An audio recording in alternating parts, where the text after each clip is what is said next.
국내 최고의 대학을 나오시고 그리고 그곳에 모교인데 모교에서 이제 몸담으신 지가 이제 어느덧 20여 년이 된 셈입니다. 앞서 저희가 이제 차세대 융합기술연구원 이렇게 소개를 해드렸습니다만 2008년에 제가 찾아본 바로는 처음 이제 문을 열게 됐고 10여 년이 지나서 2018년 무렵에 이제 서울대와 공동 출연으로 법인이 되지 않습니까? 예. 그래서 총 한 지금까지는 이제 8번째 원장이 되셨는데. 예. 근데 이렇게 학생들만 가르치다가 예. 어느 계기로 이런 공공기관장이 되신 건지도 궁금하네요. 예, 제가 재료공학을 전공해서 네. 재료공학도로 교수로 20년 동안 연구를 했었고요. 그때 다양한 학생들을 지도했었습니다. 근데 학교에서 하는 연구의 한계를 느끼게 됐고요. 그래서 좀 더 실용적인 것, 아무래도 공학이다 보니까 실제 상황에서 적용되고 실제 상황의 문제를 해결하는 게 중요하다고 생각을 했고요. 그런 계기에서 차세대융합기술연구원의 원장직이 있어서 거기로 가서 기여를 해보고 싶다라는 생각으로 원장직에 가게 됐습니다. 자, 그럼 얘기가 나왔으니까요. 보다 자세하게 좀 나눠보도록 하겠습니다. 제가 앞서 서두에 이 차세대 융합기술연구원에 대해서 나름 조사를 해서 또 말씀을 드렸는데 원장님으로 보시기에 융기원이라는 곳이 어떤 곳이다라고 소개를 하고 싶으세요? 예. 아까 너무 대답을 잘 해주셔서 너무 감사드리고요. 합격인가요? 예, 맞습니다. 예. 사실 이름이 되게 길죠. 저도 차세대 융합기술연구원 하면은 저도 입이 꼬이더라고요. 그래서 저희가 융기원이라고 많이 줄여서 부릅니다. 그래서 융기원 하는데 그랬더니 많은 사람들이 사람 이름이냐고 그러니까 또 융씨가 있어? 뭐 이렇게 그렇게 물어보는 오해를 거죠. 하더라고요. 융기원은 말씀하신 대로 2008년도에 경기도에서 지원해서 그 당시만 해도 융합이라는 키워드가 굉장히 새로운 키워드였어요. 그래서 융합이라는 연구를 하기 위해서 지어진 기관이고요. 2018년도에 새로운 제2의 탄생을 합니다. 그게 뭐냐면은 경기도 공공기관이 되면서 학교와 대학교와 서울 지자체가 만든 공공기관이 되면서 지역 기반 R&D라는 걸 하는 기관이에요. 네. 아마 지역 기반 R&D라는 게 좀 익숙하지 않은 말일 수도 있을 텐데요. 그걸 설명을 드리면 R&D를 한 연구기관이다 하면은 주로 생각나는 게 대학교가 있죠. 네. 그 다음에 기업체 연구소가 있죠.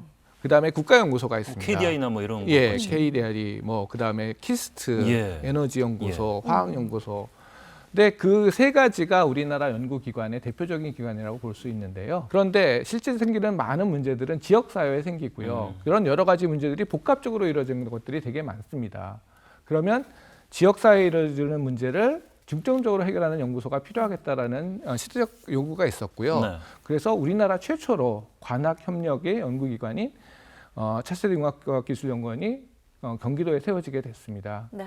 요즘에 과학기술 문제가 굉장히 중요해졌습니다. 사실은 우리 삶에 요즘처럼 과학기술이 중요해진 적은 없는 것 같아요. 네. 뭐 코로나를 보더라도 코로나 대처를 정부에서 하는 거랑 또 지자체가 했을 때 훨씬 더 맞춤형으로 잘 할 수가 있잖아요. 그런 것처럼 과학기술 문제도 그 정부 차원에서 하는 일과 또 지역 기반에서 하는 일이 차이가 있을 수가 있고요. 훨씬 더 잘하는 것을 이루어질 수가 있습니다. 그런 면에서 지역에서 이루어지는 연구를 하는 것이 굉장히 중요하고요. 그런 면에서 경기도에서 세워진 경기도는 굉장히 중요한 지자체인 것 같아요. 네. 경기도의 인구가 얼마인지 아세요? 경기도의 인구가 얼마나 될까요? 그러게요. 다 합치면 한 1,000만이 넘죠. 1,400만입니다. 그래서 가장 인구가 많은 지자체고요.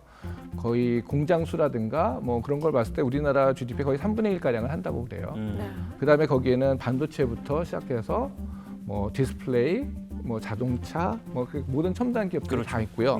게다가 뭐 농업이라든가 뭐 그런 여러 가지. 그다음에 기존에 있는 우리가 뿌리 산업이라고 하는 것까지 다 있습니다. 그래서 그만한 인구와 그만한 그 GDP를 하는 걸 보면은 우리나라 GDP의 3분의 1 정도인데 그 크기를 보면은 거의 스웨덴이나 어스리아 수준의 GDP라고 합니다. 따라서 경기도에서 생기는 문제는 그 어떤 한 나라에 생기는 문제랑 거의 비슷하다고 볼 수가 있고요. 거기에 있는 여러 가지 문제를 지역의 맞춤형으로 잘 이룰 수 있다는 것은 우리가 대한민국의 여러 가지 문제를 풀 수 있는 계기가 될 뿐만 아니라 전 세계적으로도 굉장히 우수한 기술과 그 연구를 할 수 있는 그런 좋은 토양이라고 생각을 합니다. 네. 네. 그러면 그 윤기원에 대해서 하나하나 좀 살펴보도록 하죠. 그 소부장이라고 하잖아요. 예. 소재, 부품 그리고 장비. 예. 이 소부장의 기술 독립 또 국산화를 위해서 윤기원이 굉장히 애쓰고 있는 걸로 알고 있는데 예. 현재 진행이 어느 정도 된 건지요? 그 우리나라는 굉장히 전 세계적으로 독특한 나라입니다. 예. 2차 세계대전 전에 가난했던 나라가 그 선진국으로 간 예는 대한민국이 유일하다고 합니다. 그 심지어는 전쟁을 일으켰던 나라도 전쟁이 끝난 다음에 금방 회복이 됐는데 네. 대한민국은 사실 그러지 못했던 거죠. 그런 나라가 이렇게 급격한 발전을 이룬 거는 굉장히 놀라운 일인데요. 그건 네. 보면은 우리나라가 발전하는 과정에서 그 대규모 장치를 기업이 주도가 돼서 만들고요. 거기서 제품을 만들면서 많이 성장했던 것이 많습니다. 그래서 자동차도 그렇고 반도체도 그런 예죠. 네. 뭐 그래서 우리나라가 발전을 하게 된 거죠. 이제 그런 것들이 발전을 할 때, 특히 반도체라든가 그런 것들이 발전할 때 언제든지 소재나 부품은 사올 수 있으니까 좋은 것을 사오고 그것을 만들어서 쓰자라고 많이 집중이 됐던 것 같아요. 시간을 좀 당기고 과정을 건너뛰기 위한 어쩔 수 없는 선택이었다 이렇게 보시는 그렇죠. 거죠. 예. 그래서 어느 정도 성과를 거뒀는데요. 그 요번 그 소부장 사건이라든가 아니면 코로나 때문에 네. 그런 글로벌 밸류체인이 늘 이루어지지 않는다라는 걸 깨닫게 된 것 같습니다. 협력이 이렇게 어려워지면은 우리가 자생적으로 갖고 만들어야 있어야 된다. 된다. 그 왜 소재 부품을 그럼 먼저 하지 못했느냐? 소재 부품이라는 것이 좀 더 그런 조립이나 거대한 걸 만드는 것보다 좀 더 뭐 자연에 가깝다고 할까? 예. 좀 더 공학보다는 자연과학이 또 합쳐져야 되고요. 예.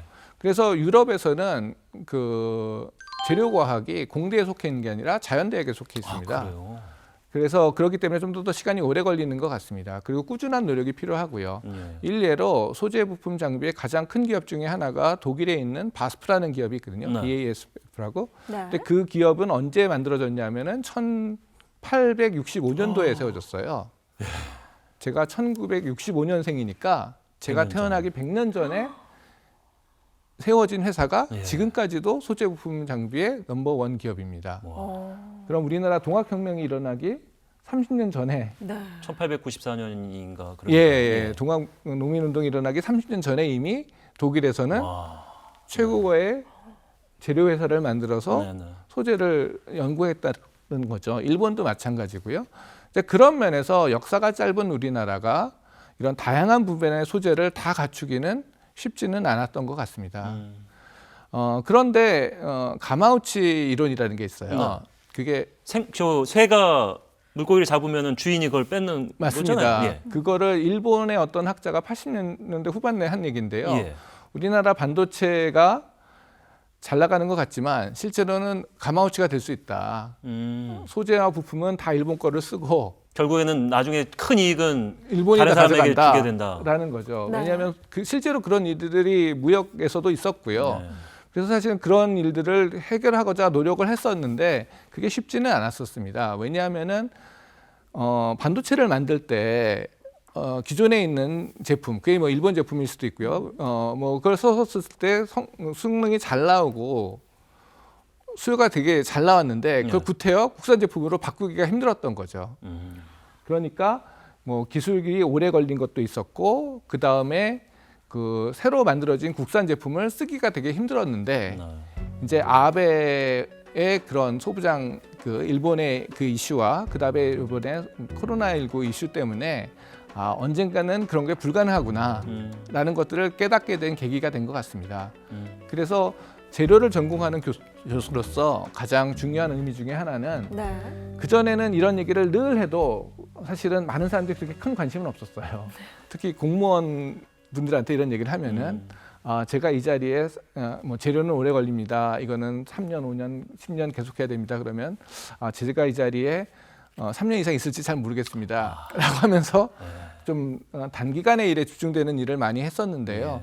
이번 계기를 통해서 모든 전 국민이 네. 뭐 아나운서분들이나 전 국민이 우리가 정말 이것을 하지 않으면 어렵겠구나라는 것을 깨닫고 그거를 하게 된 계기가 돼서 굉장히 중요한 계기라고 생각합니다. 네.